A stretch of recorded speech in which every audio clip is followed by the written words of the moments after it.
Hi everyone, my name is Garrett. Welcome back to the channel for those who are subscribers. Those who are new, welcome. In today's video, we're going to talk about our fish on the South Santiam River. This is part of our club's, what we call my fly fishing club's outing that we do in July. We do it through every Monday in the month of July, and we call it Mono Rig Monday. We go down to our local tailwater that runs closest to our proximity, which in our case is the South Santiam River. And we fish with a big group of people from the club, or as many as who want to show up, and show them kind of the 101 very basics of Euro nymphing moving water. And so this year was back. I shot these videos back in 2024, so a year from when I'm recording this intro.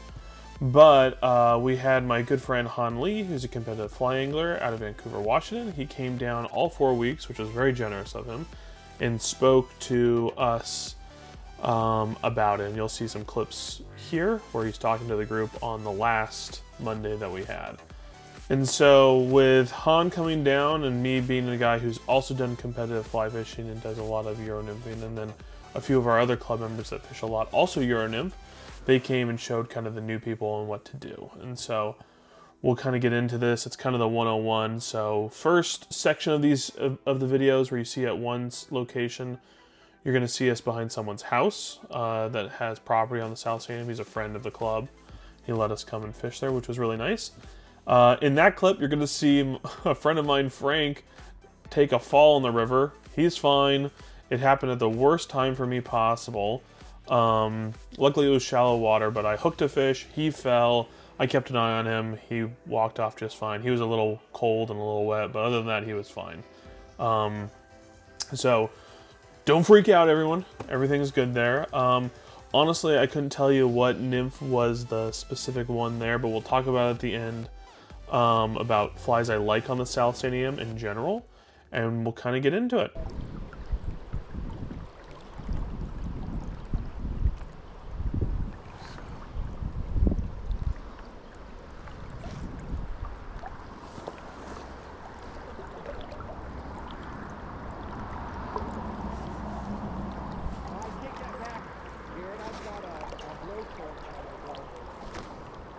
Is that what they've been eating? Yeah. Blowtorch.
We're in the beak. Ready? Yeah.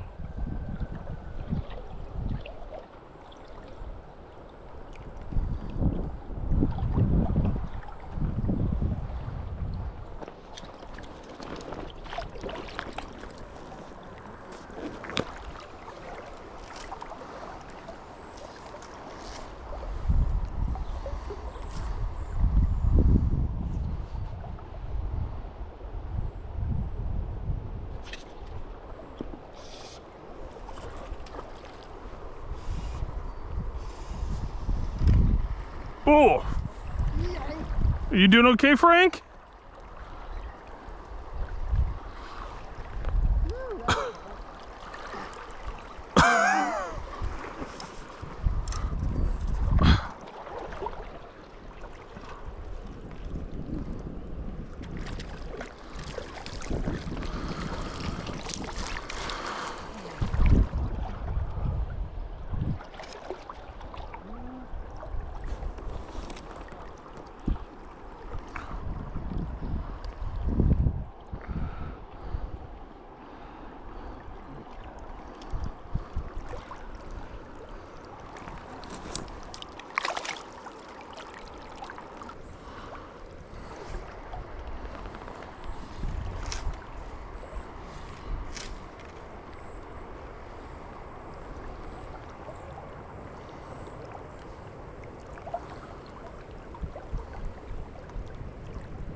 That's the worst. That's a pathetic double, Bob.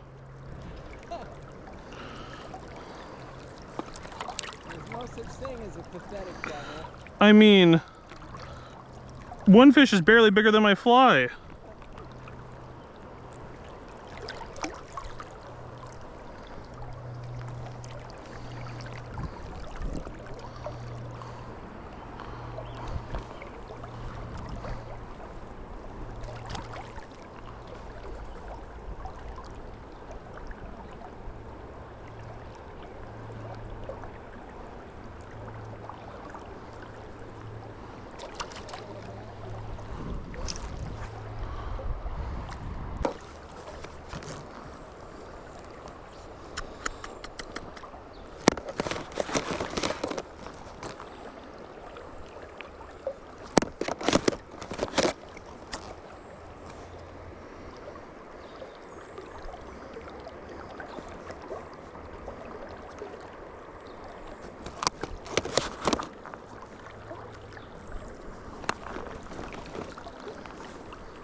That's a dinky little trout.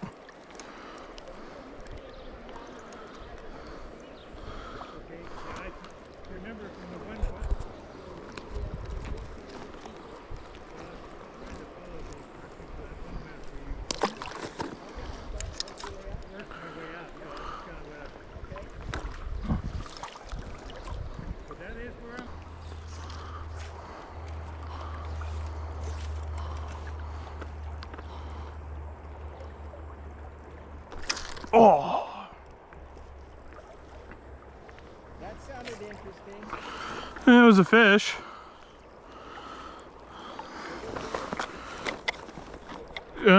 Yeah, it's bigger than the last one I just caught.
Oh, I knew that was going to be a problem.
And the other thing is I put a magnet here so I can hold the net close. So when you're fishing, you hook a fish, you want to be able to go like that, right?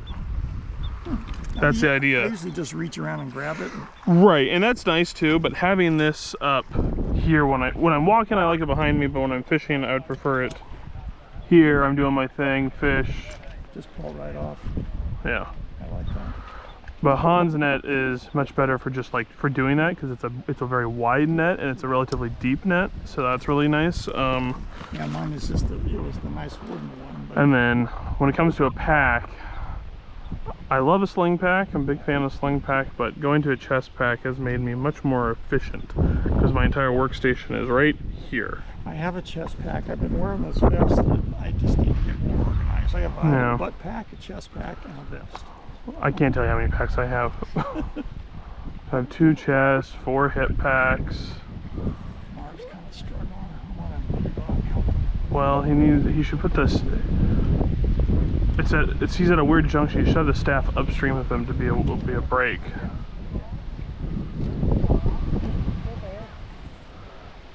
Bob's out there, so that's good.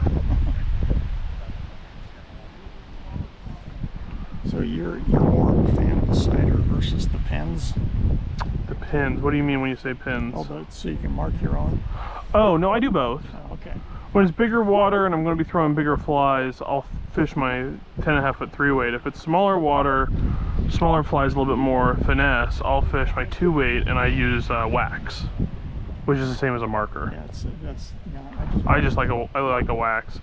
But if you plan to be really subtle and very like finesse, I would recommend just keep practicing with what you got, and then because what your setup right now is razor thin, that's going to be very challenging to cast generally. It's 6X. That's what Han put on. The whole thing? Yeah, it's 30 foot of 6X. Yeah, that's going to be really tough to cast just because it's so thin. I would recommend stepping way up. Step up to like 0X to your tippet ring, and then go from your tippet ring then do your 6X. So from your Dacron 0X, Right, I use a fly line. which is about 12-pound test. 10, 12, so 10, 12 is where you would probably want to be. And then when you're at 10, 12, you will cast a lot easier. You won't be able to cast as far away, but like Han said, you shouldn't be starting off really, really far away. Should be relatively close. You doing okay, Marv? Yep. My one piece of advice, have that thing upriver of you to be like a current break. That should help. Yeah, Upriver, yeah, whatever upriver is up for you, because that'll be a current break. Huh, I hadn't thought of. And it will make it a little bit easier. Don't fall down on it, yeah. So it's up to you on what you feel more comfortable with, but I've found having a current break, either having someone wait ahead of you as a current break or using your waiting staff as that. So you have two options on that, so. But it's I should have switched hands, but I was gonna say something, but I thought, well, he's in the middle of walking. I'm not gonna give him directions mid not at this point. mid high wire act. By the way, I got.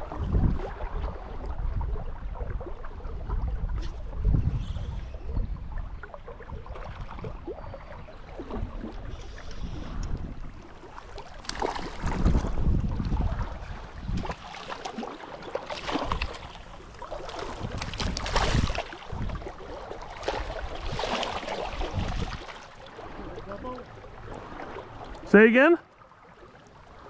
It was so active, it looked like a double. No, just a single. That'd be fun to get one.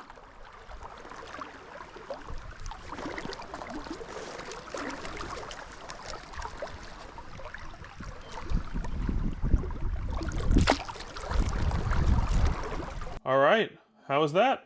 That was our club, the Linn-Benton Fly Fishers, on the South Santiam River. It flows through Lebanon most of the part, comes out of the dam, Foster Reservoir. It's a great tailwater most of the summer. It's open traditional trout season.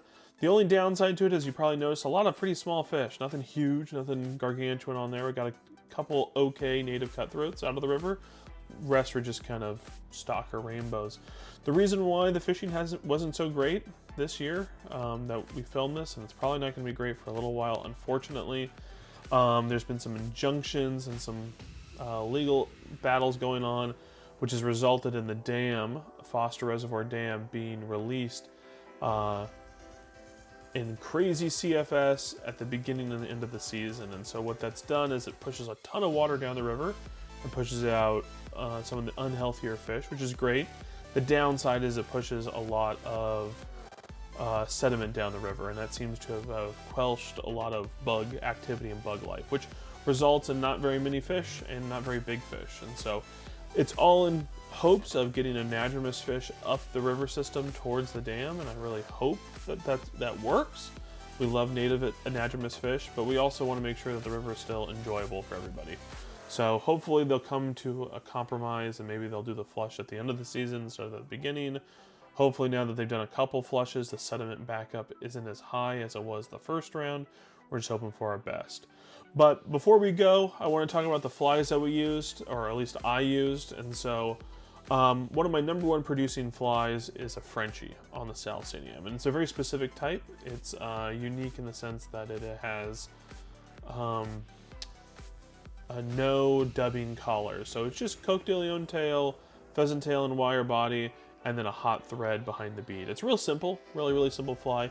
It probably produces 75% of the fish I nymph on in the South Santiam. So that fly does really, really well, but kind of any fly works. The Highway Star, my PT pheasant tail stone, my PT stone that I tie, and there's a few Kid Cuisine caddis. There's a few different patterns that I tie that I think fish really, really well in the river, but specifically it's that Frenchie. But before we go, we already talked about the flies, but I do want to talk about, this was a club outing that we did with my local fly fishing club. And so I'm the president of the Linn-Benton Fly Fishers, and I am a huge proponent of people joining their local fly fishing clubs. I think they are incredibly valuable for all that are a part of it. For a multitude of reasons, you have access to a lot of quality anglers who fish local waters a lot. Most people who are part of clubs are retired. So you have people who are fishing multiple days. on the water per week. You also have access to a ton of resources. A lot of these guys have been fishing forever, and they have boats, and they have campers, and they know all the good spots, and they have extra gear. So if you're new to this whole thing, being part of a club is a great way to get access to all of that. And then finally, it's a great way to be social. Fly anglers tend to kind of tie their flies in a cave, prep their stuff in their cave at home, in their tying rooms, and their offices, and places like that. And it's great. I really enjoy the solitude of doing that from time to time. But being part of a community is really helpful for your mental health. It's really helpful to just get outside. It's also for safety reasons. So it's fun to fish by yourself. I love doing it myself personally. A lot of my videos are with me just by myself. But it's also nice to be out and about, especially when you're doing things like fishing the jetty or fishing in the river. You notice here, Frank went down. Frank got wet. If he was by himself, that would be a lot scarier. You know, when I'm the first one in line to spot for him and he's able to get up and he's fine. The best part is there's another 9 anglers downriver that would have helped him as well. So there's tons of people around, and it makes it a lot safer, especially if you tend to be sketchy on the rocks. So that was this video on the South Santiam. It's a great river, flows into the Willamette, which flows into the Columbia, which goes into the ocean. It's part of the Columbia River Drainage Basin. Has a lot of resident cutthroat in it. Wind fishing's really good. A lot of rainbows as well, and a few cut bows. So great fishery to try if you're in the local area. If you have any questions, leave them down below in the comments, or reach out to me at OregonFlyTying.com. You can follow me on Instagram or Facebook at Garrett Lesko. And if you enjoyed the video, like it, subscribe, and we'll see you in the next one.